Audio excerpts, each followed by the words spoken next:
Hi, my name is Matt. Welcome to Unbearable 73. It's been a while since I did any science news videos, but I want to get back to them. So let's get back into it. Today as I'm filming this, January 2023, I have some science news articles and some thoughts about them. So let's get right into it. I'll call up the first one.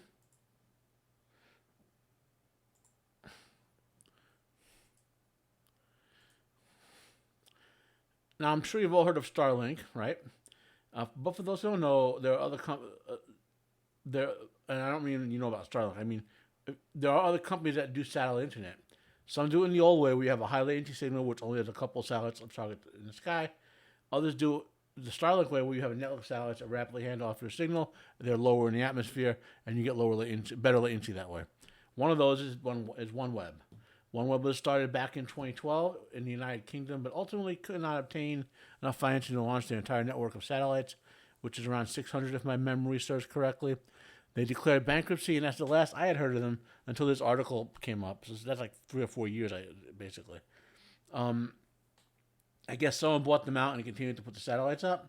They've been launching via Russia's space agency, but for obvious reasons that fell through. Now they're using SpaceX and the commercial branch of India's national space program to get their remaining satellites up. I don't know how OneWeb's technology stacks up against Starlink. I'm sure I'll see reviews of it on YouTube sooner or later. However, I think ultimately it's a good thing to have more companies competing in that market space. There are some considerations that have to be weighed with this sort of technology. The whole space junk situation with all the orbital debris that's up there already, which is explained in detail in articles. What orbital debris is, I have an article below to explain to you. Ultimately, however, the benefits to humanity getting multiple satellite internet services up and running outweigh the issues with orbital debris. I have an article from space.com about a NASA satellite being deorbited as an example to you, which is one of the ways to offset the space debris problem. Hopefully, this article will inspire you to read more about the satellite internet and its benefits. Watch SpaceX launch 40 OneWeb satellites into orbit on January 9th at 11:45 p.m. So let's close that one down and wave us goodbye to that window. Just doing some cleanup on my end because I'm ultra professional. And remove. Next up, from Eureka Alert website, it's about a new discovery of sunscreen-like chemicals in fossil plants, which reveals that UV radiation played a part in mass extinction events. Okay? There have been 5 big proven mass extinction level events in the last billion years or so. The most famous or infamous, if you will, even if it's the least extinctive, if that's even a word, anyway, is the one that killed the dinosaurs, which is known in brief as the KT event. I have a link below to the brief overview of all of the big 5 such extinction events. Though it should be known that there have been other proposed mass extinctions in the past, not just those that are proven like the big 5. Okay. So, our articles. So here, this is the main article.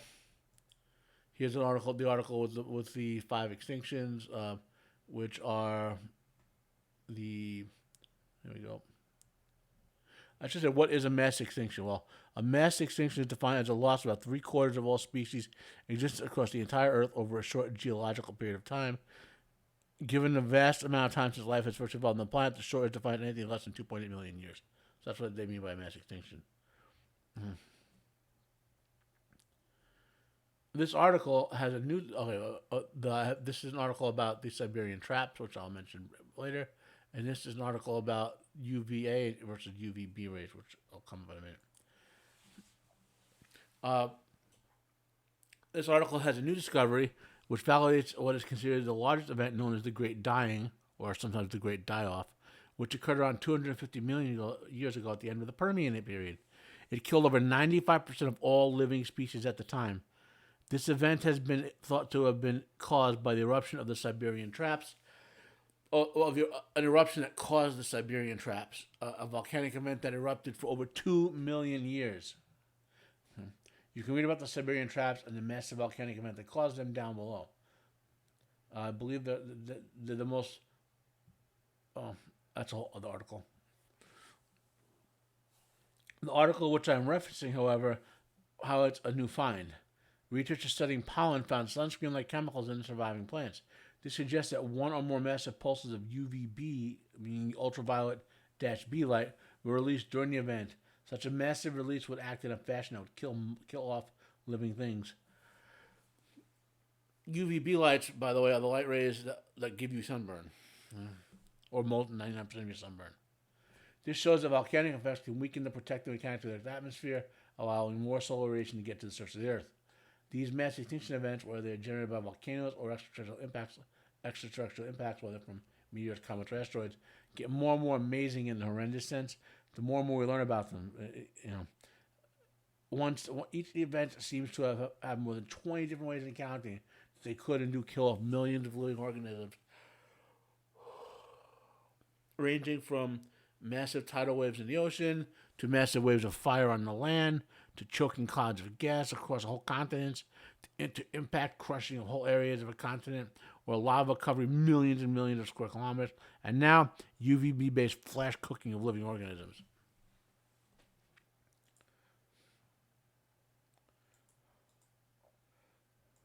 Let's move on to our next article with a pregnant pause there to hopefully impregnate you or not.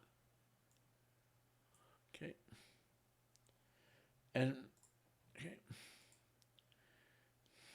We go from destruction to construction.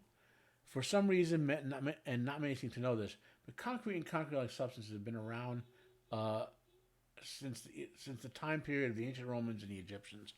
You can even find older Greek structures as well as some Middle Eastern structures made of a concrete-like substance. The Roman Republic and later Empire took concrete use to new heights in terms of its use. Many of the famous Roman structures like the Colosseum and, of course, the Pantheon, which is the largest intact dome structure, the oldest, largest intact dome structure in the world. The Pantheon was constructed in AD 128. Okay. When the empire fell, concrete seemed to fall into large-scale disuse, and the versions used were an inferior product until a British engineer named John Smeaton figured out how to make a similar substance. Still, the phenomenal durability of Roman concrete, which some thought came from the use of volcanic ash, remained a mystery until recently. This article discusses the research team at MIT, which discovered that the use of lime glass, previously thought to be a result of a primitive filtering technique, in fact was purposeful and accounts for the durability of the Roman concrete. I've linked to the article, an article about Roman concrete, about an article about concrete in general below. And we get to our last article.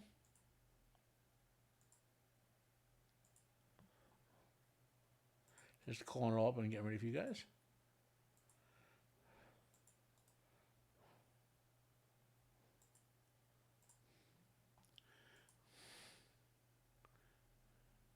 Let's head over now to the planet Mars, or at least news about Mars. I know this is from a month ago, but it's big news. I just read it a couple hours ago. Previously, Mars was considered a dormant or dead world in terms of geological activity, as there was no active plate tectonics, and most of the evidence for more active volcanism seems to indicate that it's been over 1 billion years since there was very much of it on Mars.